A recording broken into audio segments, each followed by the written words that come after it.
performance scene. A poet and recording artist, he has played a prominent role in developing poetry projects on a national scope.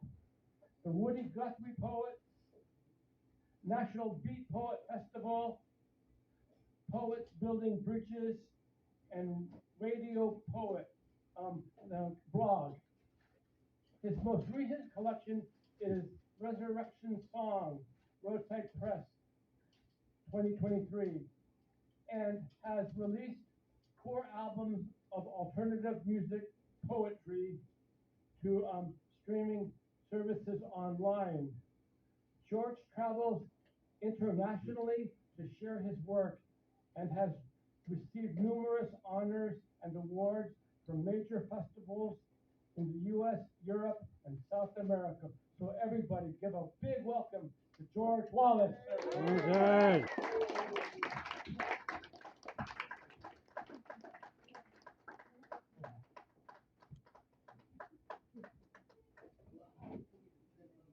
Wow, a lot of talent in this room. I enjoyed all the open mic people in the beginning. I'll definitely be sticking around for the rest of you so I get to hear everybody because as I travel, I find that the experience of sharing is really what it's about. It's not me standing up here and trying to get you excited about me. It's about the communal experience. I think Chris refers to that, or maybe somebody else refers to the communal aspect of it. Jack was talking about the love, and it's really true. So, the fact that Jim can't be here because he's sick and the mic jumped in and has done a good job with hosting everybody in his inimitable way. Thank you. I would like to give a shout out to a couple people here who I have known over the years. Roger Applon, I know because of Roger. work at Beacon. Chris Benoit, we do a lot of work together with the Poets Festival in various locations. You're going to go down to St. Augustine. Yeah, so we'll be seeing each other in April. St. Augustine. In the back is a dear friend from originally from Pacific up in Oregon, Jonathan Harris. He's come down all the way from the mountains in Idlewild to be with us today. So thank you all for coming today. I'm told 27 minutes, which is not a amount of time, but we'll do 27 minutes if that's what it is. Inventory. This is inventory season. Anybody who's ever worked in retail knows that. This is a personal inventory. I survive. I write. I travel another day, another line, another display, another tire track in the limitless snow. I search. I pray. I respond to the empty, dying wake of a ferry boat. I wait in silence, in the noise of the crowd without reflection. I climb the mountain passes with the mountain goats, and I go to the lonely, flat places where mountain goats go. I patrol the shallows. I feed where the marsh birds feed. I search for the trail of the lost wandering poet who came through all of these places before me. I survive rain hat in hand, beggar to the rich and their betrayer. I make fists with my hands.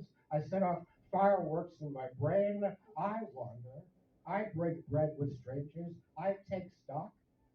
I hear the song of the one bird singing, and I'll try it in very poor Spanish. El pájaro optimista que me persigue, the optimistic bird which persecutes me. And I keep my secrets to myself, and I keep my honor among fellows, and I survive. I write. I keep track of my errors and present them before my gods. I toss off the terrible blanket of wind that shakes lesser forests than myself, and I wipe myself clean. And I take my walking stick in hand, and I set off again. I sing the old songs. I study the face of my ideal lover, even in the blue coffin of day, and laugh and eat a little and take on new friends and obligations and recollect the old and examine the scripture of the lousy mattress that no man can possibly find rest upon.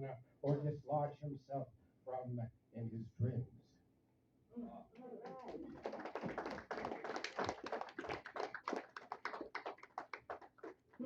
A little jet lagged. I was in Paris 4 days ago. It snowed. In New York yesterday, and I was drinking half the night till 3:30 in the morning in Los Angeles. See how the rest of this goes. For all we know, this is paradise. What if apples were still apples? What if snakes were snakes? And we're all still living in paradise. What if Eve is in the summer of her years, running with the antelope, thighs supple and alert, her face tan? What if nobody has had to crawl on their belly on account of some fairy tale crime? Adam lies blameless in a grove of ripe pears, admiring Eve, admiring how evening light arrives in Eden on crushed wings to remind him of love's caresses. No temptation, no shame, just a curious bird singing sweet ellipses, singing with the trees, a song with no words about God and summer and sunlight and waterfalls. And that's a simple song about how perfectly a pear fits in Adam's hand. Equally perfect in Eve's hand too, and how generously its juices spill over his chin, over her hands, over his chest, almost as if by design. Singing how we are all of us two halves of a single fruit hanging from a paradise tree.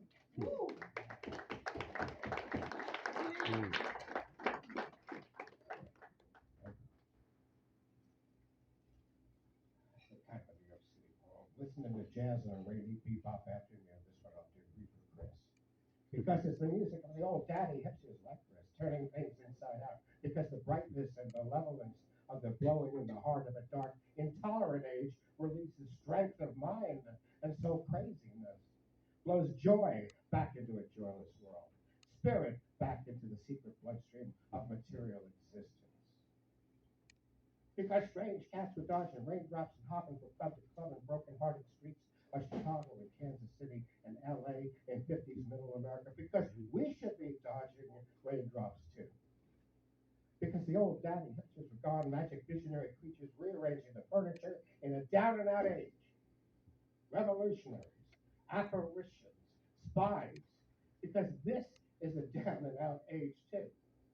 The sad, pitiful stupidity of the world is with us all in its essentialities and particulars. There's a new sinister efficiency in American society to replace the old. Because to roll with it or to play the game in any nation where the communion of free soul travelers is declared illegal is sheer madness. Because jazz, the bounce is real. And music is eternity. Because solidarity with the old daddy hipsters on a rainy bebop afternoon in New York City or San Diego, for that matter, is exactly what is needed to give strength to the heart and rekindle the beautiful embryonic derangement of the senses in the God world.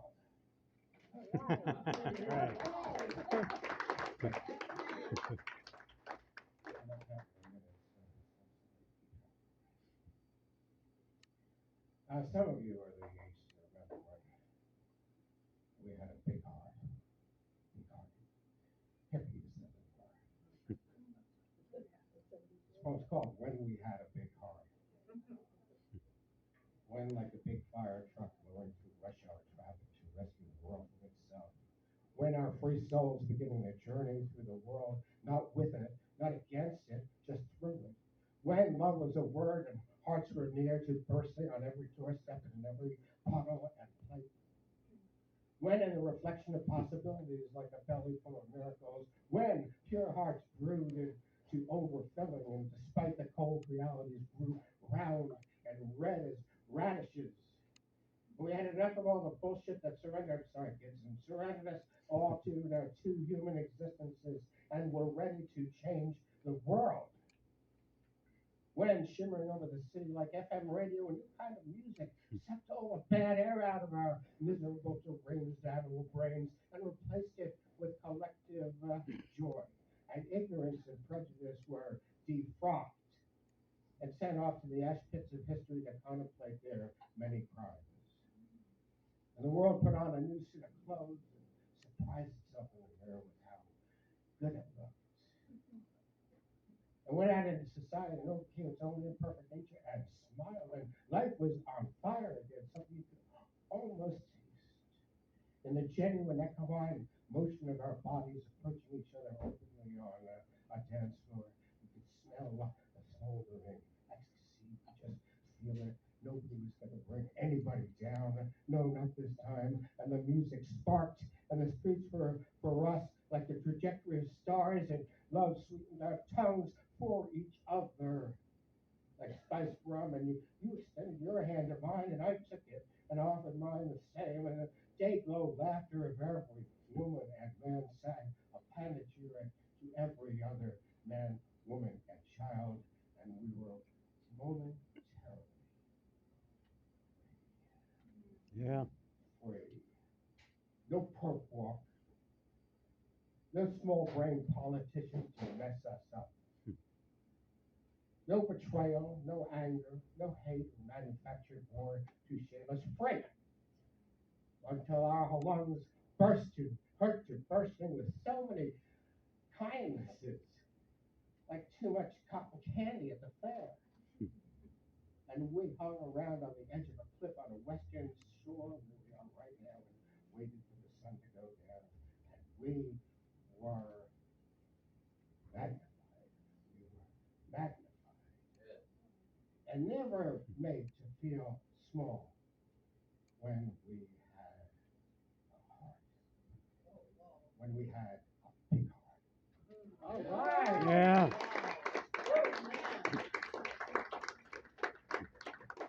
Another instant.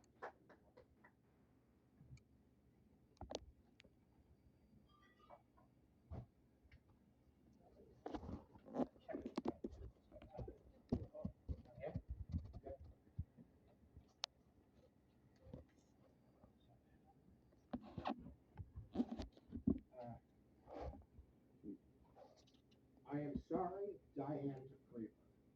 Hmm. I know it's New York Poet, New York Poet, San Francisco. Revolutionary letters. One of the principal would it be Diane DePriva. I'm sorry, Diane DePriva. There was no revolution. We cleaned things up just about enough to carry on. We forgot your necessary guns and Buddha. The revolutionary, the body and the heart was no match for clean sheets, prosperity. We brought down the man. We filled the lakes back up with rainbow trout. We unpolluted the sky. We closed some factories. We gentrified the Lower East Side. We filled our gas tanks and our bank accounts and ran up to Cancun into the mouths of our children. We poured laughter, fireworks, poetry, college degrees. We forgot about filling our bathtubs up with your grandpa's Marxism, coal. The life-preserving waters of Saco and Vanzetti went down the drain, escaped us. We were put aside with revolutionary letters. We let our cup runneth over with patriotism and football and craft beer. Yeah, we let the old sins back. Success for the many. Fuck off. Until the few became the many again, and now it's fuck off for everybody, except the fat cats, their plastic wives, golf carts, country clubs, private towers. All the cleanup we've done is about to get undone. Reach for the sky, the privileged few are on high, protected by their trolls and goons, and the rest of us hanging around the streets to fool and to fuel. And it's 10 p.m. and street drunks crossing Church Street, pulling on a young girl's hijab and shouting, Trump, Trump, the anger in their mouths is for each other, not for the oppressors. Just the way they like it. Reach up and where is oppression? Seeming your revolution now, Diane. Really?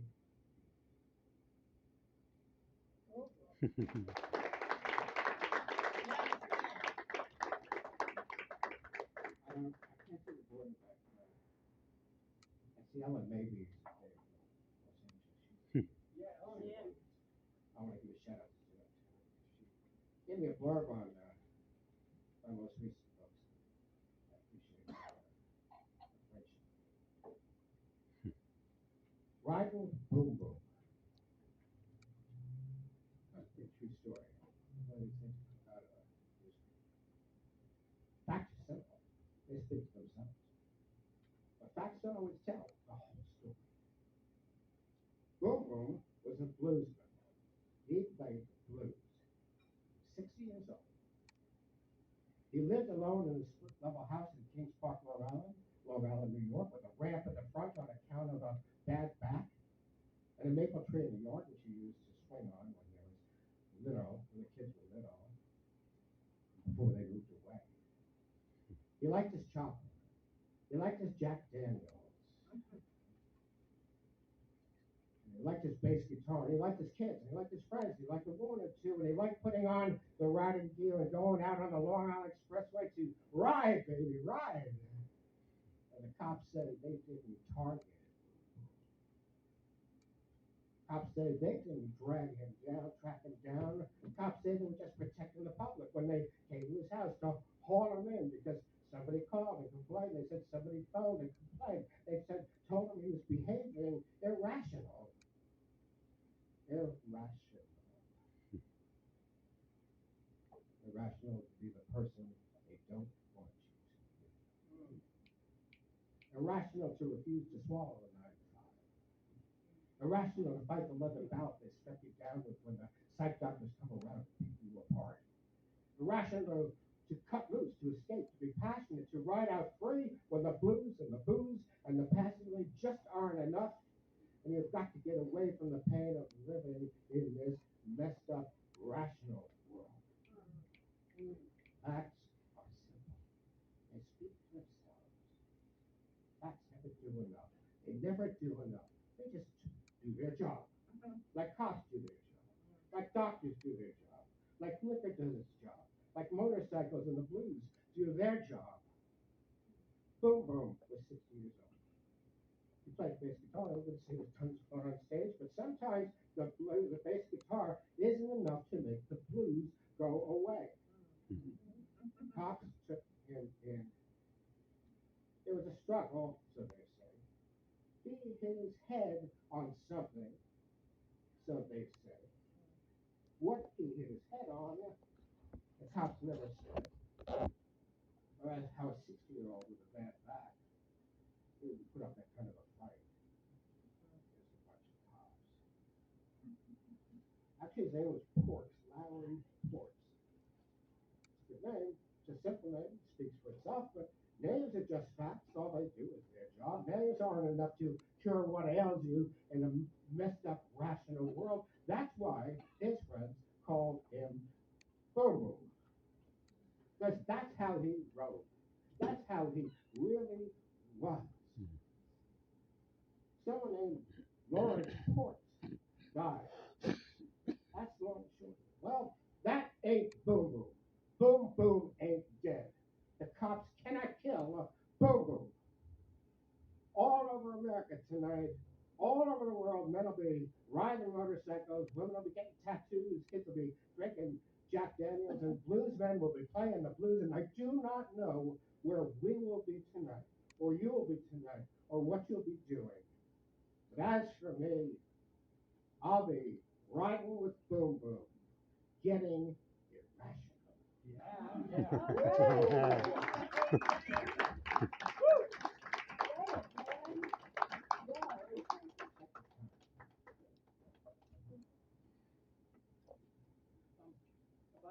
Huh?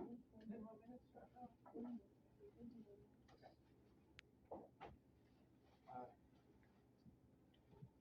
in the interest of sharing, I'll read to you a passage from Woody Guthrie's autobiography. And this is a passage where he's traveling up in Seattle with Cisco Houston, kind of like busking, what became known as this first Skid Row. Skid Row comes from the skids that were Seattle, and he writes about that experience of busking along that area, where the common people only got a nickel to their name, go to have a little bit of fun. This is just a passage where he talks about that experience. And you can tell that Bob Prosser is in this, the same that you hear in Jack Kerouac and other people, which Woody Guthrie proceeded them with writing.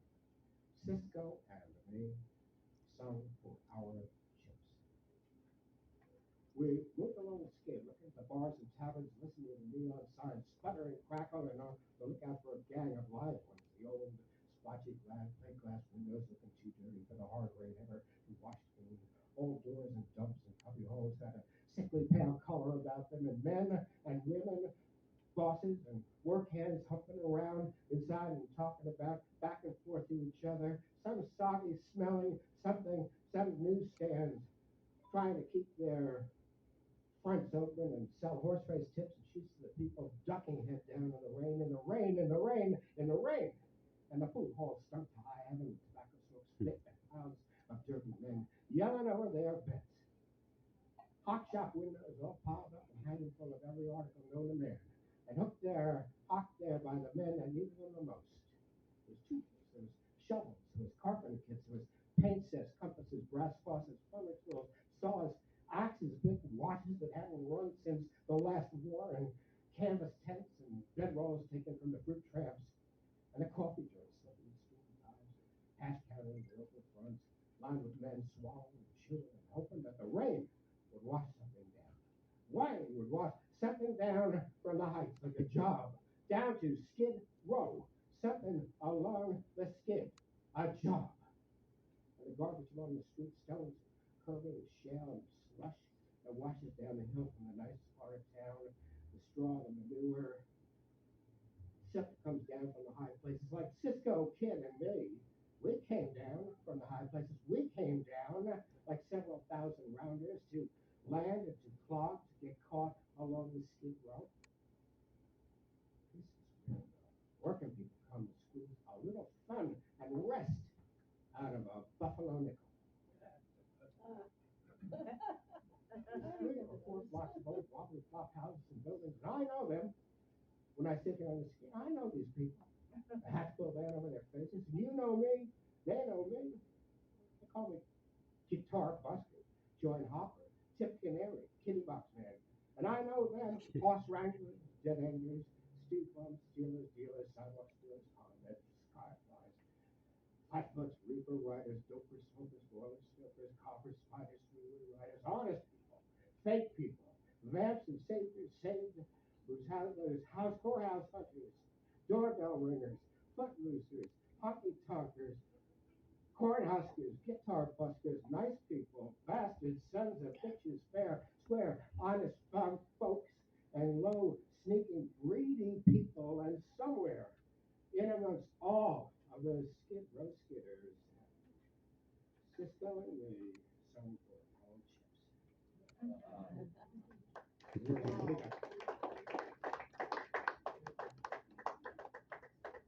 I'll conclude with this.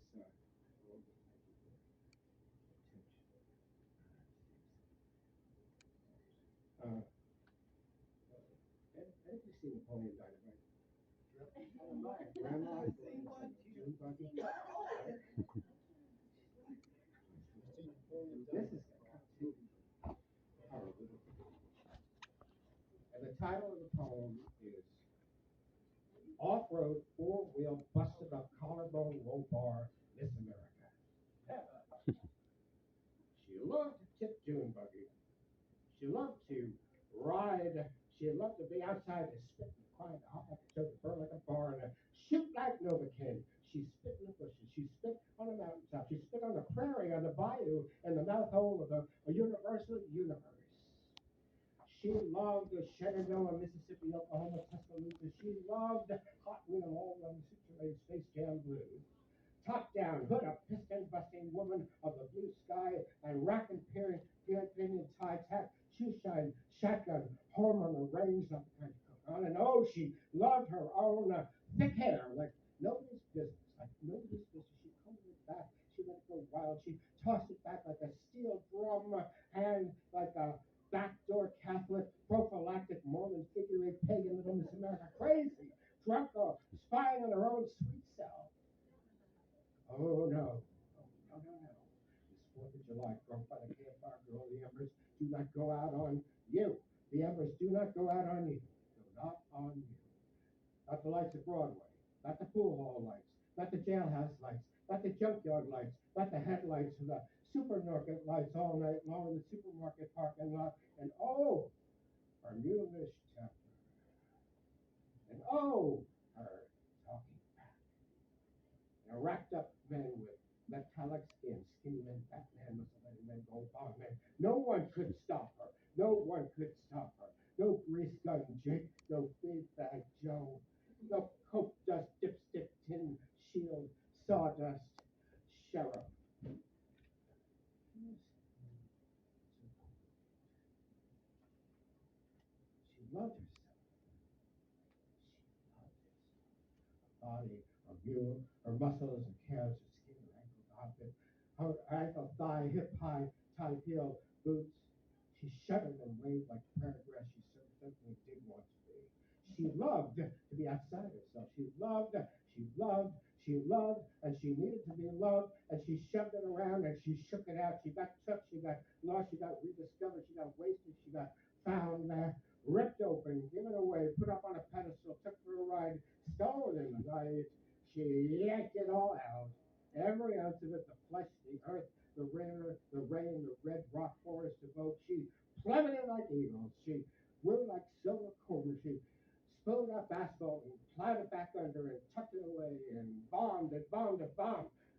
Unfairly, unwisely, arrogantly, which is normal and faulty, I guess, and human too, and acted foolish when she wanted to, and wise when you didn't expect it. Off-road, four-wheel, busted up collarbone, roll bar, Miss America, tossed her helmet 50 feet up in the air.